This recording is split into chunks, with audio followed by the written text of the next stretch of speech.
ជំរាបសួរលោកគ្រូអញ្ចឹងថ្ងៃនេះដែរខ្ញុំសូមធ្វើវីដេអូឆ្លុះបញ្ចាំងនៃស្ដីអំពីទស្សនៈយល់ឃើញនៃ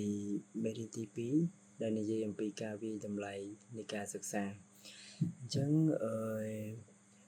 នៅក្នុងបរិបទនៃការអប់រំសប្តាហ៍ថ្ងៃការវិយតម្លៃមិនមែនគ្រាន់តែជាការដាក់បន្ទុកប៉ុណ្ណោះទេវាក្លាយជាឧបករណ៍ដ៏សំខាន់ដែលតម្រូវឲ្យមានភាពបត់បែននិងការប្រើប្រាស់បច្ចេកវិទ្យាដើម្បីធ្វើឲ្យការរៀននិងការបង្រៀននិងខ្លឹមសារមេរៀនមានភាពស៊ីសង្វាក់គ្នាការវាយតម្លៃគឺជាកញ្ចក់ឆ្លុះបញ្ចាំងដែលជួយគ្រូធ្វើការសម្រេចចិត្តដើម្បីកែលម្អការបង្រៀននិងជួយសិស្សកំណត់គោលដៅរបស់ខ្លួនអញ្ចឹងធៀបផ្សំនឹងគោលការណ៍នៃការវាយតម្លៃមាន3សំខាន់ដូចជាទី1គឺវត្ថុបំណងដែលថាតើត្រូវវាស់ស្ទង់សមត្ថភាពចំណេះដឹងអ្វីខ្លះមុននឹងធ្វើការវិតម្លៃគ្រូត្រូវកំណត់ឲ្យច្បាស់ថាតើគោលបំណងនៃការវិតម្លៃនោះជាអ្វីហើយត្រូវវាស់ស្ទង់ចំណុចណាខ្លះនៃសមត្ថភាពរបស់សិស្សវត្ថុបំណងនេះគឺជាការចាប់ផ្ដើមនៃដំណើរការវិតម្លៃផងដែរចំពោះចំណុចទី2វិញគឺវិធីសាស្ត្រអនុវត្តឬក៏ measurement ដែលចំណុចនេះដែរយើងបែងចែកជា3ចំណុចសំខាន់ដើម្បីឆ្លើយតបទៅនឹងសំណួរថាតើខ្ញុំត្រូវធ្វើដូចម្តេចដែរដែលចំណុចទី1គឺមានបច្ចេកទេសវិតម្លៃសមស្របដើម្បីប្រមូលទិន្នន័យសម្រាប់កំណត់កម្រិតសមត្ថភាពសិស្សនិងដំណើរការប្រែប្រួលរបស់សិស្សនេះជាការជ្រើសរើសឧបករណ៍តេស្តដូចជាការធ្វើកិច្ចការផ្ទះការធ្វើលំហាត់មាន quiz ជា project ឬក៏ការសង្កេតផ្សេងៗដែលត្រូវនឹងគោលបំណងនៃការវិតម្លៃផងដែរចំណុចទី2គឺការដាក់ពិន្ទុឬការវិតម្លៃសិស្សអញ្ចឹងវាគឺជាការអនុវត្តជាក់ស្ដែងនៃការផ្ដល់ពិន្ទុឬលក្ខណៈវិនិច្ឆ័យទៅលើចម្លើយឬលទ្ធផលការងាររបស់សិស្សចំណុចទី3គឺការផ្ដល់ចំណាត់ថ្នាក់តាមលក្ខណៈវិនិច្ឆ័យសមស្របដល់សិស្សអញ្ចឹងវាគឺជាការបកស្រាយពិន្ទុឬលទ្ធផលទៅលើចំណាត់ថ្នាក់ដូចជាចំណាត់ថ្នាក់លេខ1លេខ2ល្អឬក៏ល្អបង្គូជាដើមដោយផ្អែកលើលក្ខណៈវិនិច្ឆ័យដែលបានកំណត់ទុកជាមុនទី3វិញគឺការប្រើប្រាស់គឺសំដៅទៅលើការវិភាគទិន្នន័យចំពោះលទ្ធផលដែលប្រមូលបានគឺថាតើលទ្ធផលទាំងនោះត្រូវប្រើដោយរបៀបណាធាតុផ្សំនេះគឺកំណត់ពីការប្រើប្រាស់លទ្ធផលវាយតម្លៃបានមកពីជំហានទី2លទ្ធផលដែលវាយតម្លៃអាចត្រូវបានប្រើប្រាស់សម្រាប់គោលបំណងសំខាន់ដូចជាការត្រួតពិនិត្យការរីកចម្រើនរបស់សិស្សចំពោះទៅរកការសម្រេចគោលបំណងឬក៏ការកែសម្រួលការបង្រៀនឬក៏វិធីសាស្ត្របង្រៀនឬក៏ផ្ដល់មតិកែលម្អ feedback ដើម្បីឲ្យដំណើរការបង្រៀននិងការរៀនដើម្បីទទួលបានលទ្ធផលកាន់តែល្អប្រសើរនិងចំណុចចុងក្រោយគឺការលើកទឹកចិត្តសិស្សផងដែរនៅក្នុងនោះដែរគឺមានកត្តាគន្លឹះចំនួន6ដែលមានឥទ្ធិពលទៅលើការវិតម្លៃការសិក្សាផងដែរទី1គឺគោលបំណងដែលសំដៅទៅលើអ្វីដែលយើងចង់បានឬចង់ដឹងតាមរយៈការវិតម្លៃតើយើងវាយតម្លៃដើម្បីដឹងពីវឌ្ឍនភាពសិស្សដើម្បីកែសម្រួលវិធីបង្រៀនឬដើម្បីផ្ដល់ពិន្ទុឲ្យសិស្សគោលបំណងនឹងកំណត់ថាតើយើងត្រូវជ្រើសរើសប្រភេទឧបករណ៍វិតម្លៃបែបណាដូចជាកម្រងសំណួរសង្កេតកិច្ចការផ្ទះឬក៏លំហាត់ផ្សេងផងដែរចំពោះចំណុចទី2គឺការរៀបផែនការ planning ដែលជាដំណើរការនៃការរៀបចំទុកជាមុនដូចជាការគូសវាសនៅឧបករណ៍វិតម្លៃការសម្រេចចិត្តលើលក្ខណៈវិនិច្ឆ័យវិតម្លៃនិងការកំណត់ពេលវេលាការរៀបចំផែនការល្អធានាថាការវិតម្លៃមានភាពយុត្តិធម៌សុពលភាពនិងការផ្ដោតចំគោលដៅមេរៀនចំពោះចំណុចទី3គឺការកំណត់ការរៀនការបង្រៀនវិធីសាស្ត្រនិងឧបករណ៍ផ្សេងទៀតដែលកត្តានេះរួមបញ្ចូលគ្នាទាំងពេលវេលាដែលត្រូវវិតម្លៃតើត្រូវធ្វើនៅពេលណាខ្លឹមសារមេរៀនតើវិតម្លៃលើអ្វីវិធីសាស្ត្រដែលគ្រូប្រើក្នុងការបង្រៀននិងសម្ភារៈដែលត្រូវប្រើសម្រាប់ការវិតម្លៃផងដែរប្រសិនបើមេរៀនដែលបង្រៀនខុសពីអ្វីដែលត្រូវវិតម្លៃនោះលទ្ធផលនឹងមិនត្រឹមត្រូវនោះទេ នៅក្នុងនោះដែរក៏មានបរិបទនៃការវិតម្លៃដែរដែលសំដៅដល់បរិស្ថានជុំវិញនៃការវិតម្លៃដូចជាបរិយាកាសនៅក្នុងថ្នាក់រៀនវប្បធម៌របស់សាលាលក្ខខណ្ឌសិស្សនីមួយៗនិងធនធានដែលមានបរិបទដែលតានតឹងឬមិនអំណោយផលអាចធ្វើឲ្យសិស្សធ្វើតេស្តមិនបានល្អទោះបីជាពួកគាត់ចេះក៏ដោយចំពោះចំណុចទី5គឺការកំណត់កម្រិតវិតម្លៃនិងកត់ត្រាដែលវាគឺកំណត់ថាតើត្រូវប្រើលក្ខណៈវិនិច្ឆ័យអ្វីដើម្បីសម្រេចថា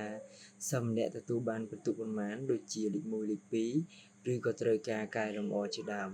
ហើយនឹងរបៀបដែលទិន្នន័យវិតម្លៃត្រូវកត់ត្រានិងរក្សាទុកផងដែរប្រព័ន្ធកំណត់ត្រាច្បាស់លាស់ជួយឲ្យគ្រូនិងសិស្សដឹងពីកម្រិតសមត្ថភាពជាក់លាក់និងងាយស្រួលធ្វើការវិភាគផងដែរនិងចុងក្រោយគឺឯកសារឬក៏បទដ្ឋានអន្តរជាតិដែលសំដៅទៅលើការប្រើប្រាស់គោលការណ៍ណែនាំឯកសារក្រសួងអប់រំឬស្តង់ដារអន្តរជាតិមកជាមូលដ្ឋានក្នុងការរៀបចំការវិតម្លៃដែលកត្តានេះធានាថាការវិតម្លៃសមស្របតាមគោលនយោបាយអប់រំជាតិនិងអន្តរជាតិបច្ចុប្បន្នផងដែរនៅក្នុងនោះផងដែរក៏យើងនិយាយអំពីទូនាទីនិងបច្ចេកវិទ្យា ICT ដែលវាមានឥទ្ធិពលទៅលើការវិតម្លៃការសិក្សាផងដែរអញ្ចឹងបច្ចេកវិទ្យាព័ត៌មាន ICT គឺជាកត្តាកំណត់ក្នុងការធ្វើការវិតម្លៃមានភាពទំនើបដែលមានភាពរហ័សសុក្រឹតឧបករណ៍ Digital អនុញ្ញាតឲ្យមានការវិតម្លៃភ្លាមៗនិងផ្ដល់ទិន្នន័យច្បាស់លាស់ដល់គ្រូដើម្បីជួយសិស្សបានលឿនការតាមដានវឌ្ឍនភាពនិងការលើកទឹកចិត្ត ICT ជួយបង្ហាញលទ្ធផលជាគំនូសតាមរូបភាពដែលអនុញ្ញាតឲ្យសិស្សមើលឃើញវឌ្ឍនភាពរបស់ខ្លួនឯងការមើលឃើញលទ្ធផលផ្ទាល់នេះគឺជាកត្តាដ៏ខ្លាំងក្លាដើម្បីបង្កើនការលើកទឹកចិត្តនៅក្នុងការរៀនសូត្រផងដែរនៅក្នុងនោះក៏មានការលើកកម្ពស់បំណិនពុទ្ធិបច្ចេកវិទ្យាគ្រប់គ្រងការវិតម្លៃដែលទាមទារការគិតបែបទូលំទូលាយក្រមសីលធម៌ Digital គ្រូត្រូវលើកកម្ពស់ក្រមសីលធម៌និងការប្រុងប្រយ័ត្ននៅពេលប្រើប្រាស់ឧបករណ៍ទាំងនេះដើម្បីធានាថាការវិតម្លៃគឺមានភាពត្រឹមត្រូវនិងយុត្តិធម៌ផ្នែកសំខាន់ដែលនាំទៅដល់ការអនុវត្តជាក់ស្ដែងនៃការសម្រេចចិត្តលើការវិតម្លៃនិងការដាក់ពិន្ទុរបស់គ្រូ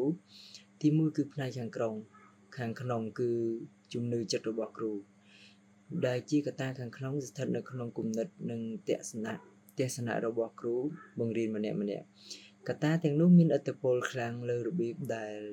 គ្រូសម្រេចចិត្តវាតម្លៃដែលមានដូចជាទស្សនវិជ្ជានៃការបង្រៀនឬការរៀនរបៀបដែលគ្រូយល់ពីដំណើរការនៃការបង្រៀននិងការរៀនសូត្រការជំរុញឲ្យសិស្សទទួលបានជោគជ័យជំនឿលើទូនាទីរបស់គ្រូក្នុងការជួយឲ្យសិស្សសម្រេចគោលដៅនិងការសម្របសម្រួលភាពខុសគ្នាពីបុគ្គលម្នាក់ដែលការយល់ដឹងនិងការគិតគូរលើភាពខុសគ្នានៃការរៀនសូត្ររបស់សិស្សម្នាក់ផងដែរក្នុងនោះក៏មានការបង្កើនការចូលរួមនិងការលើកទឹកចិត្តសិស្សវិធីសាស្ត្រដែលគ្រូប្រើដើម្បីជំរុញទឹកចិត្តសិស្សផងដែរនិងក៏មានការជំរុញការយល់ដឹងរបស់សិស្សរបៀបដែលគ្រូកំណត់ថាការវិតម្លៃអាចជួយបង្កើនការយល់ដឹងរបស់សិស្សបានក្នុងនោះផងដែរក៏មានកត្តាពីខាងក្រៅដែលកត្តានោះកើតចេញអំពីប្រព័ន្ធអប់រំឬសង្គមខាងក្រៅដែលដាក់សម្ពាធឬកំណត់ដែនលើការសម្រេចចិត្តរបស់គ្រូកត្តាទាំងនេះអាចបង្កើតភាពតានតឹងជាមួយនឹងជំនឿចិត្តខាងក្នុងរបស់គ្រូដែលមានដូចជាការប្រឡងថ្នាក់ជាតិគោលនយោបាយដាក់ពិន្ទុរបស់ថ្នាក់រៀនឬសាលារៀនដែលមានច្បាប់ឬបញ្ញត្តិរបស់សាលាឬកម្រិតថ្នាក់អប់រំស្រុកដែលកំណត់អំពីរបៀបនៃការដាក់ពិន្ទុក្នុងនោះក៏មានការចូលរួមរបស់មាតាបិតាផងដែរដែលការរំពឹងទុកនិងការស្នើសុំពីមាតាបិតាដែលតាក់ទងទៅនឹងលទ្ធផលរៀនសូត្រនិងការដាក់ពិន្ទុការវិតម្លៃគ្រូការវិតម្លៃលើគុណភាពរបស់គ្រូដែលជួនកាលក៏ពឹងផ្អែកលើលទ្ធផលនៃការសិក្សារបស់សិស្សផងដែរក្នុងនោះក៏មានការសម្រេចចិត្តរបស់គ្រូត្រូវធ្វើឡើងដោយពិចារណាទៅលើការគូបគងការវិតម្លៃទៅនឹងគោលបំណងរៀនសូត្រធានាថាការវិតម្លៃគឺវាស់ស្ទង់អ្វីដែលត្រូវបានបង្រៀនការប្រើប្រាស់ប្រភេទនៃការវិតម្លៃផ្សេងគ្នាជ្រើសរើសឧបករណ៍វិតម្លៃដូចជាការធ្វើតេស្តការសង្កេតឬការអង្កេតឬក៏ការប្រឡងផ្សេងផងដែរនៅក្នុងនោះក៏បន្ថែមមានសារៈសំខាន់នៃកិច្ចការវិតម្លៃដែលតម្រូវឲ្យសិស្ស បង្កើតចម្លើយនឹងកិច្ចការផ្ទះនិងសម្រាប់ចិត្តលើទូនីតិនៃភារកិច្ចទាំងនោះផងដែរអញ្ចឹងជាសេចក្តីសន្និដ្ឋានសរុបមកការវិតម្លៃនៅក្នុងថ្នាក់រៀនគឺជាដំណើរការដ៏មានសារៈសំខាន់មួយមិនអាចខ្វះបានឡើយតាមរយៈការយល់ដឹងច្បាស់លាស់ពីគោលបំណងជាតិផ្សំចូលរួមកត្តាដែលមានឥទ្ធិពលទៅលើការវិតម្លៃការសិក្សាទាំងឡាយព្រមទាំងការប្រើប្រាស់បច្ចេកវិទ្យាប្រកបដោយប្រសិទ្ធភាពគ្រូអាចនឹងធ្វើការសម្រេចចិត្តដ៏ត្រឹមត្រូវដើម្បីបង្កើនគុណភាពនៃការអប់រំនិងការរៀបចំសិស្សឲ្យក្លាយជាពលរដ្ឋ Digital ប្រកបដោយសមត្ថភាពនិងចំណេះដឹងនិងនាពេលអនាគតផងដែរបាទសូមអរគុណ